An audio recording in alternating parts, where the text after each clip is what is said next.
Hola a todos, ¿cómo están? Bienvenidos a un nuevo video en el canal. Mi nombre es Guillermo y esta es la RTX 5070. Esta tarjeta gráfica en concreto es el modelo de Gigabyte WindForce y es una GPU bastante interesante. Es una gráfica aparte, muy poderosa, bastante buena, que vamos a estar estudiando y desmontando el por qué recibió bastante crítica. Crítica que en parte es justificada, pero en parte no, porque esta es una muy buena GPU y por eso me interesaba bastante probarla y traer, por supuesto, el análisis para ustedes. Pero antes, como siempre, patrocina este video Kissfan.com, nuestra tienda ya a esta altura amiga, que desde ya hace años ofrece las claves de Windows 11 y Windows 10 más baratas de internet. Es que no me canso de decirlo porque están literalmente a mitad de precio que en algunas tiendas de la competencia. Y además es espectacular porque pueden pagar con PayPal, ahí eligiendo la segunda opción, y les va a llegar rápidamente la clave a el mail que usaron para registrarse en la misma. Es espectacular, tienen packs también de Windows más Office, ahí con los códigos que les voy a dejar todos en la descripción por si no se aplica el descuento automáticamente. Y realmente una vez que lo compran, activarlo es súper simple y no les toma más de 10 segundos. Comprando una clave no solamente dejan de lado la piratería, sino que apoyan directamente a este canal y es espectacular porque así todos nos beneficiamos. Estimados, les dejo todos los links en la descripción y agradezco muy fuertemente a Kissfan por apoyar el canal desde ya hace tantos años. Y quiero hablar un momento, primero que nada, de este modelo, esta versión que es la WindForce OC de Gigabyte, que dicho sea de paso es un ensamble bastante similar a la Gaming OC, que es un poquitito por encima que la WindForce, ¿no? La Gaming OC creo que es un poquitito más grande en tamaño, pero en realidad es la misma calidad, es muy similar y de hecho este cooler que lleva su nombre, WindForce, justamente trae 3 ventiladores donde el medio gira en dirección contraria, ¿no? Para disminuir la turbulencia y reducir el ruido del cooler. Esto ya es bastante usado en Gigabyte, lleva mucho tiempo con este modelo, está súper probado y es una refrigeración muy eficiente y silenciosa que, como van a ver a continuación, logra unas muy buenas temperaturas. La GPU viene ensamblada correctamente, incluye por supuesto el cable adaptador a 12 pines de la fuente. Si tu fuente no trae el cable de 12 pines, puedes usar el adaptador. En este caso no te va a dar ningún problema, no debería nunca dar ningún problema, pero bueno, esto lo aclaro porque esta GPU es de un TDP bastante bajo, con lo cual no va a llegar nunca a estar ni siquiera cerca al límite, ¿no?, de especificación el enchufe. Así que bueno, en modelos que no sean los topes de gama no deberías tener problema nunca con el enchufe. Pero bueno, continuando con el unboxing y con la overview, ¿no?, de este modelo, vemos que tiene un backplate metálico que está muy bien. Además está perforado en prácticamente la mitad de lo que es el cooler, ¿no?, porque de hecho el PCB es bastante pequeño, llega hasta la mitad de la gráfica y todo el resto es cooler, ¿no?, y está perforado para que mejore así el flujo de aire y bueno, se enfríe más rápidamente. Tenemos 4 salidas de video, como suele ser ya normal en todas estas GPUs más recientes, ¿no?, y por supuesto unos heat pipe de cobre, ¿no?, que están muy bien y van a ayudar a enfriar la tarjeta muy bien. En este caso, a diferencia de la 5060 Ti, tenemos, bueno, un carril de 16 líneas PCI Express, con lo cual si tienes una placa base con PCI Express 4.0 no te va a dar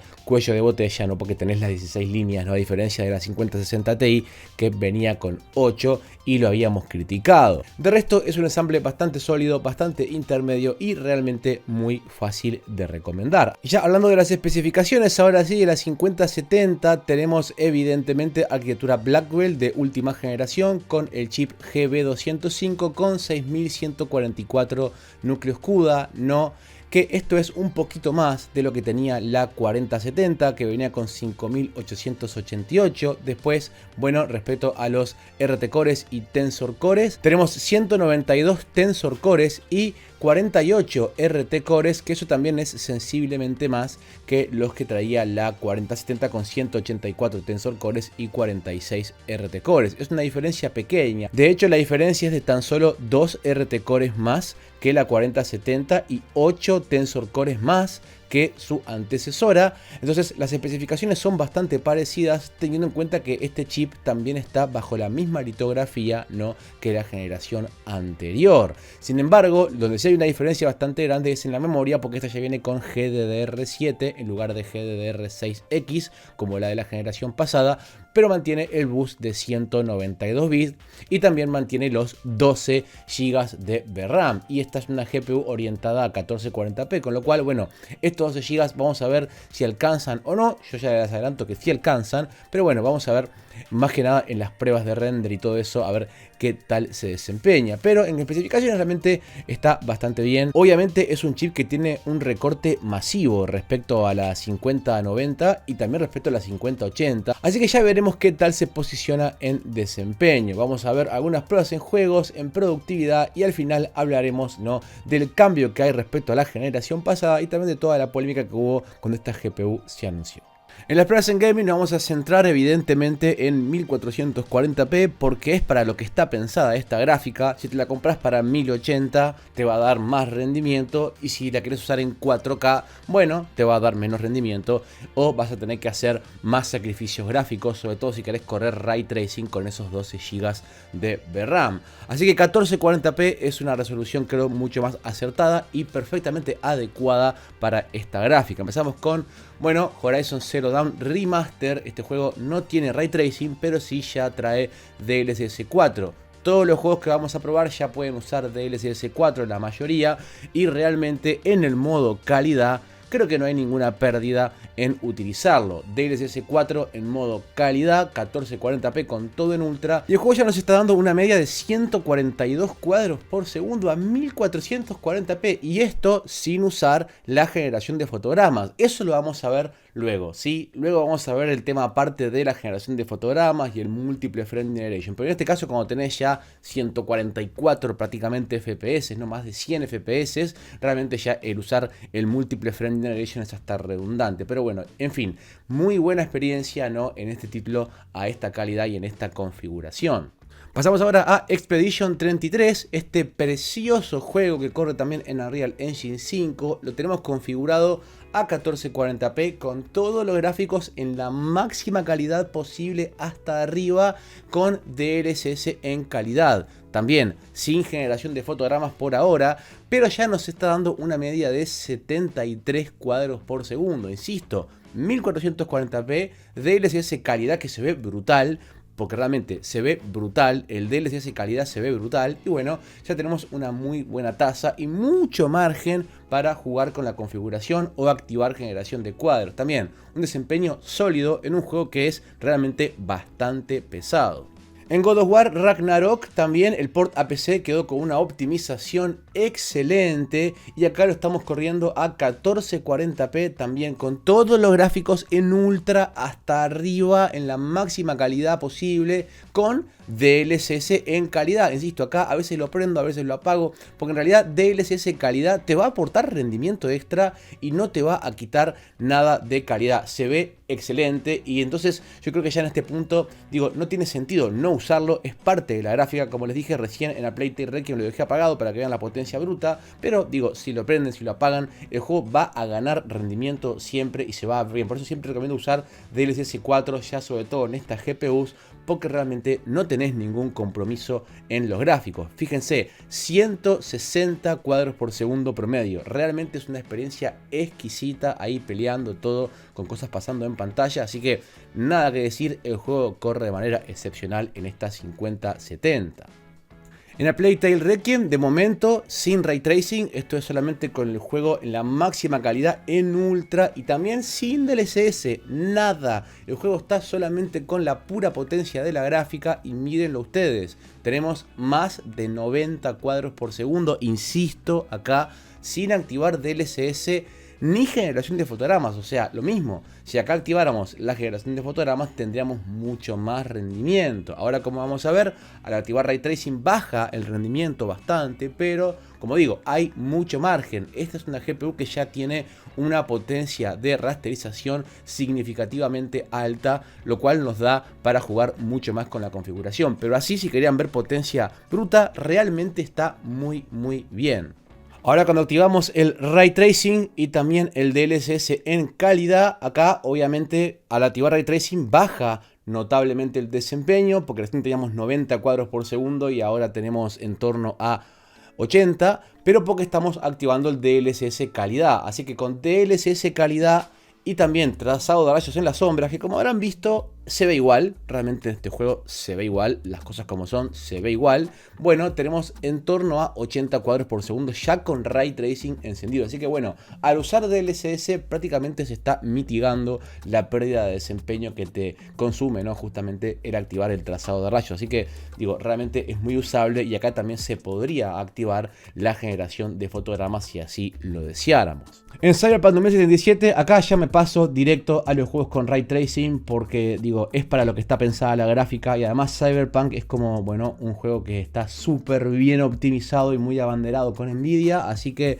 tiene sentido que el juego funcione bien. Acá con todo en ultra, Ray Tracing en ultra, también tenemos DLSS Transformer en el modo calidad con 2X en generación de fotogramas. Ya luego veremos el por 4 y el por 3. Acá quiero ver solamente la generación normal, que creo que esta configuración es la que todo el mundo utilizaría, ¿no? También con el Ray Reconstruction ya todo prendido.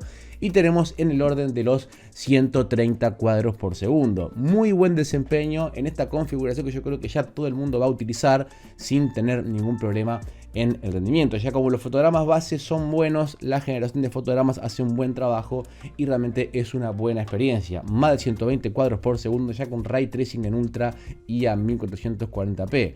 Muy bien optimizado como era de esperarse para esta gráfica.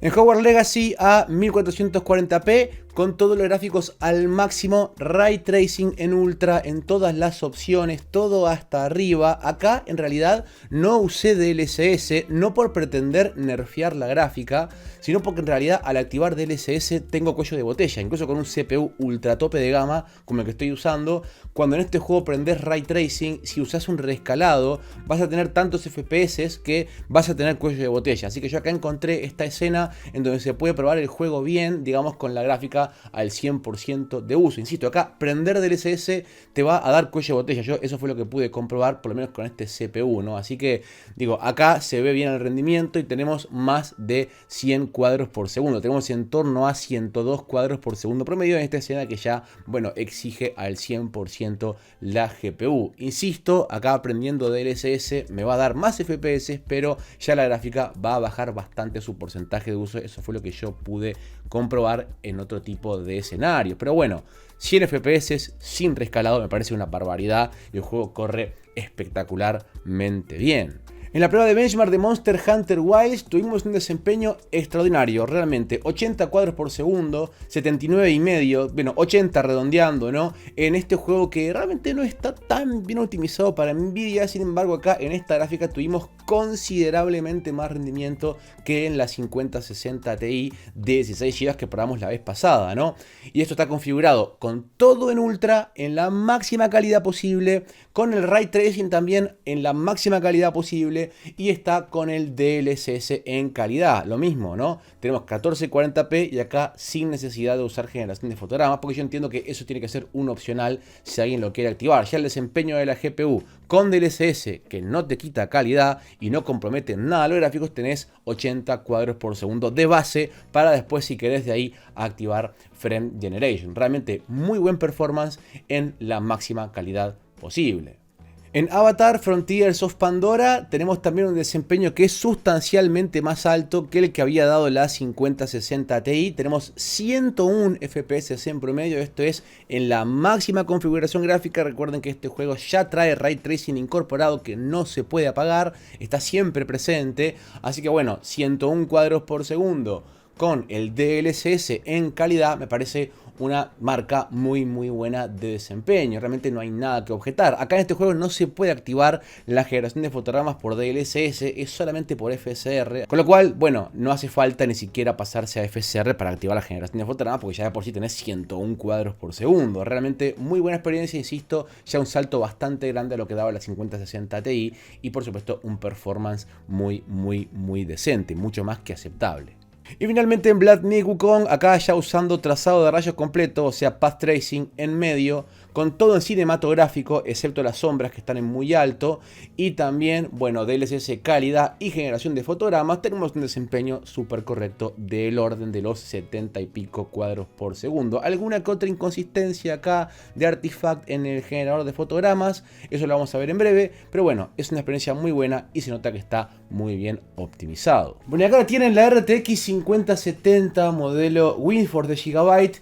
Tenemos que hablar de varias cosas. Primero, antes de pasar a la parte de productividad, comentarles que esta GPU me la prestó la gente de TOT Computación, como siempre, a quienes agradezco mucho, porque dan una mano con el canal constantemente para que yo pueda traer este tipo de contenido. Así que si son de Uruguay y quieren armar su PC gamer con ellos, les voy a dejar ahí el link en la descripción de TOT. Vayan de mi parte y pregunten a ver, bueno, tienen en stock ya esta GPU o cualquiera de la serie 50 que quieran comprar. Pero bueno, dicho esto, hablando de la productividad, también probamos productividad, probamos algunos motores de render en D5 Render, haciendo la misma prueba que hicimos en 4K. La probé en el modo normal y también la probé en el modo Path Trace, que es un modo nuevo que acaba de salir y que vamos a ir incluyendo de aquí en más. Y bueno, en D5 Render esta gráfica tardó un poquito más de tiempo que la 5060 Ti de 16 GB. Esto yo lo corroboré. A lo mejor es un parche que sacaron, a lo mejor es un tema de driver, pero la realidad es que yo entiendo que probablemente es por el tema de la VRAM, y eso yo me doy cuenta porque cuando la gráfica empieza a usar memoria compartida del sistema, eso se puede chequear en el administrador de tareas, quiere decir que va saturada de VRAM. Y a mí me pasaba cuando yo tiraba el render que se empezaba a usar memoria de caché del sistema, que con la GPU de 16 GB, con la 5060 Ti, no me pasaba. Así que esto evidentemente siempre enlentece los tiempos de render. Lo mismo pasa cuando probábamos también Enscape el año pasado. Cuando la GPU llenaba su VRAM, el render tardaba más en hacerse. Así que si te vas a dedicar al renderizado por GPU, mi recomendación personal siempre es andar por la GPU más potente que puedas y además también con mucha VRAM. La VRAM te va a servir en render, sobre todo cuando vayas a pasarte de 4K, siempre hablando, ¿no?, de renders para arquitectura, ¿no?, visualización 3D y demás. Esto se ve en D5 Render. También probamos ahí Blender, y en Blender sí que con el Optics se hace bastante rápido, está súper bien optimizado para las tarjetas de Nvidia, así que ningún problema. A mí me gusta probar Blender, pero siempre con una escena real, porque el benchmark es muy poco ilustrativo y no se traduce necesariamente con lo que ocurre después cuando haces un render. Esto es muy importante porque he recibido más de un comentario de gente refiriéndose al tema del benchmark de Blender, que vamos a abordar quizás en otros videos. Pero bueno, una escena real en Blender, renderizándola por GPU usando Optics, o sea, es un poquito más rápida ahí sí que la 5060 Ti, porque no se está saturando la VRAM. También probamos esta GPU en Spec View Pref y acá sí ya tuvimos un poquito mejor rendimiento que el de la 5060 Ti, excepto en la prueba de Siemens, que como siempre digo, Siemens va mal en GeForce, no se acelera correctamente. Entonces bueno, te da un poco más de rendimiento que la 5060 Ti, sí, sobre todo en Siemens, pero igual no termina siendo una buena experiencia, 30 y pocos cuadros por segundo. Después sí, en el resto de pruebas de Viewport de CAD, la gráfica anda sin problema, todo lo que es SolidWorks, todo lo que es 3D Studio, sin ningún problema. Y también la probamos en Handbrake para poder exportar video, también sin problema. Ahí digo, en ese sentido, el tema del NVENC está pulido, no te va a dar problemas, es una GPU buena para productividad. Así que bueno, quizá está bueno comparar productividad cuando hagamos la comparativa de esta GPU con alguna de la competencia, ahí sí, pero lo que te puedo decir es que para trabajar y para hacer tus contenidos, esta GPU te va a servir sin problema. Hablando de temperaturas y de consumos de esta WindForce, de esta 5070, decirles que, bueno, en el modo de velocidad automática del cooler, la verdad es que era muy silenciosa y la gráfica llegó hasta los 66 grados, pero después poniéndole la velocidad del fan fija todo el tiempo al 55%, ahí iba mucho mejor. Y las temperaturas, ningún problema. Respecto al consumo, más o menos, por lo menos lo que la GPU consumía según el Afterburner, unos 230, 240 watts. En algunos juegos era más, en otros era menos. Según a veces el DLSS bajaba la carga sobre la GPU, con lo cual se reducía el consumo. A veces al activar Ray Tracing consumía más, porque se ocupan más partes del hardware. Entonces, bueno, depende del juego, pero más o menos entre 200 y 240 watts fueron los consumos que esta GPU manejaba. Así que bueno, más o menos equivalente a lo que te da la 9070. Va a estar interesante ahora ver esta comparativa, ¿no?, entre esta gráfica y la 9070. Si sos nuevo en el canal, seguime porque probablemente después en otro video la hagamos en detalle. Ahora, Quiero hablar del tema tecnología con el Multiple Frame Generation, porque ustedes lo preguntan, ay no, que si apagar la tecnología, no. Probamos también el Multiple Frame Generation y sí puedo decir que en esta gráfica que ya tiene más poder bruto que la 5060 Ti, a mí me gustó mucho más la experiencia con el Multiple Frame Generation. O sea, cuando las papas queman y estás jugando con Path Tracing, ahí Black Myth Wukong o Cyberpunk, ahí sí, con esta gráfica ya tenés más FPS de base y al activar el Multiple Frame Generation no se notan tantas inconsistencias como si pasaba con la 5060 Ti. Así que en esta gráfica se va a poder aprovechar mucho mejor la tecnología. Evidentemente, como siempre digo, no te sirve de nada la tecnología si no tenés una buena base de FPS, que eso te lo da el rasterizado. Duela a quien le duela. Y esta GPU sí que tiene más potencia de rasterizado comparado con la 5060 y 5060 Ti, así que las tecnologías van a funcionar mucho mejor. Respecto a 4K, no hice pruebas en 4K porque ya en 4K sí que va a ser necesario un uso más agresivo del DLSS o también cierto sacrificio en la configuración gráfica, porque evidentemente 12 GB para 4K en algunos juegos con Ray Tracing, bueno, ahí hay que probar. Pero bueno, esta GPU está mucho más orientada al 1440p, así que para 1440p, para Quad HD, te va a funcionar sin problema, incluso con Ray Tracing y en la máxima configuración. Eso que lo tengan en cuenta. Pero bueno, volviendo al tema del Multiple Frame Generation, les puedo decir que con esta gráfica funciona bien. Sí les puedo decir que viéndolo en cámara lenta o cuando tenés pocos FPS pasa lo mismo, te da artifact, así que bueno, se nota una reducción bastante importante también en la responsividad, hay más latencia, hay más input lag, así que ya quedará a criterio de cada uno. Lo que sí les puedo decir, me gustó más el Multiple Frame Generation en esta GPU, así que conforme aumentás de gama en gráfica, ¿no?, la tecnología se desempeña mejor porque tenés más cuadros base. Así que eso por un lado. Igualmente tampoco se emocionen porque si vos activás el Multiple Frame Generation y te dice que el juego va a 160 cuadros por segundo, 150 cuadros por segundo, como pasaba con el caso de Black Myth Wukong, que al activar el Multiple Frame Generation por 4 se disparaba el rendimiento, la realidad es que el juego no se sentía a 160 cuadros por segundo, sí se sentía fluido, pero se sentía a mucho menos frame rate. O sea, aunque el juego te diga que tenías 160, 180, 200 cuadros por segundo, la experiencia al jugar claramente no es de 160 o de 200 Hz, donde la latencia es mucho más baja. Como digo, es un poco redundante cuando ya tenés muchos cuadros por segundo. Pero bueno, ya ustedes me dirán en los comentarios qué les ha parecido. Yo les comparto mi perspectiva respecto a la tecnología. Lo que sí puedo decir, tuve algunos problemas de drivers. Esto, sobre todo corriendo la prueba de SpecViewPref, se me crasheó varias veces y daba error de controlador ahí en la barra de tareas, así como que se reiniciaba, como que se había enviado un informe. Pero bueno, esto creo que a mucha gente le pasó, es un tema de controlador, se irá corrigiendo, digo, los drivers no son perfectos, pero digo, más allá de eso, la gráfica conmigo se comportó muy bien.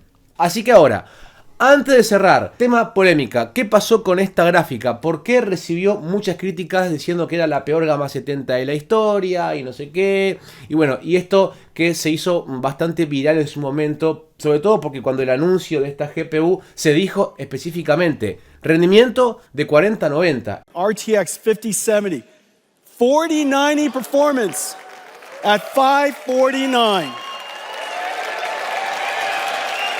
Eso fue lo que dijo Jensen Huang cuando anunció la 5070 cuando salieron. Entonces, bueno, a todos nos quedó ese mensaje. Rendimiento de 4090 por mucho menos de la mitad del precio. Entonces, en realidad no se cumplió ninguna de las dos cosas. El precio de la GPU es más alto, ahora se está acomodando, pero cuando salió era un poco más alto que el MSRP y evidentemente esto no tiene rendimiento de 4090 bajo ninguna circunstancia, a no ser que actives el Multiple Frame Generation, que es una tecnología que la 4090, pese a que tiene un poder computacional mucho más elevado que esta gráfica, no soporta. Entonces estás comparando una GPU con tecnologías diferentes y en ese caso sí que la 5070 se podría llegar a alcanzar cuando no estás activando la generación de cuadros en la 4090 y en esta la activas en por 4. Ahí sí, hay que decir que la 4090 es como un 60 o 70% más potente que esta gráfica. Esta gráfica en términos de rendimiento real, o sea, teniendo en cuenta DLSS, teniendo en cuenta Ray Tracing y teniendo en cuenta Frame Generation que sea normal,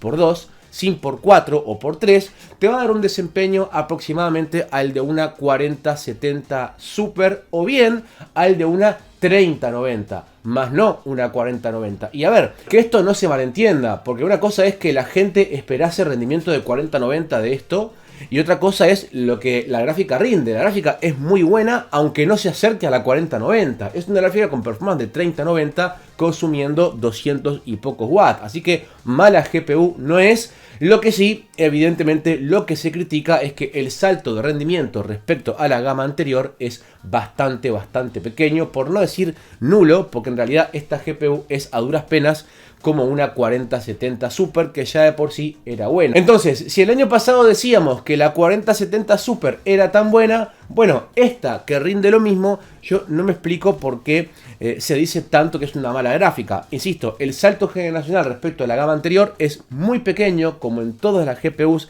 de la serie 50, excepto la 5090, en todas las demás es un salto marginal de rendimiento. Pero bueno, es lo que es una gráfica bastante potente, bastante eficiente, con muy buen rendimiento y que bueno, si te la compras no te vas a decepcionar. El que compre esta gráfica no se va a decepcionar, a no ser que lo analice desde el punto de vista, ¿no?, de lo que el fabricante prometía de rendimiento de 4090, que bajo ningún concepto esta GPU es como una 4090. La 4090 es mucho más potente, tiene el doble de RAM, tiene más ancho de banda, tiene más poder computacional y es una mucho mejor tarjeta gráfica. Así que esto no es rendimiento de 4090. De todas maneras, insisto, es una buena gráfica y es dentro de todo bastante fácil de recomendar.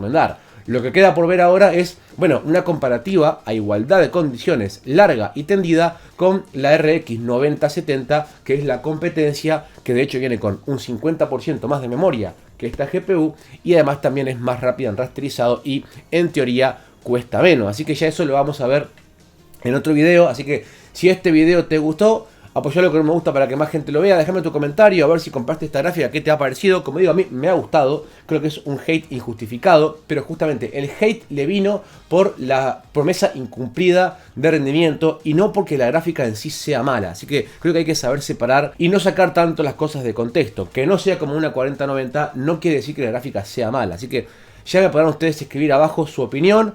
Yo, esta gráfica la verdad me gustó mucho más que la 5060 Ti y creo que aunque tenga 12 GB de RAM es una mucho mejor gráfica que la 5060 Ti. Así que bueno, escríbanme ahí abajo su opinión, suscríbanse para ver mucho más contenido así, denle like a este video, ¿no? Y síganme también en redes sociales para más contacto directo y también súmense a nuestra comunidad en Discord, que ahí tenemos a la gente con el chat bastante activo todo el tiempo. Estimados, ahora sí, les mando un abrazo a todos. Mi nombre es Guillermo y yo por hoy me despido de todos ustedes y los veo hasta la próxima.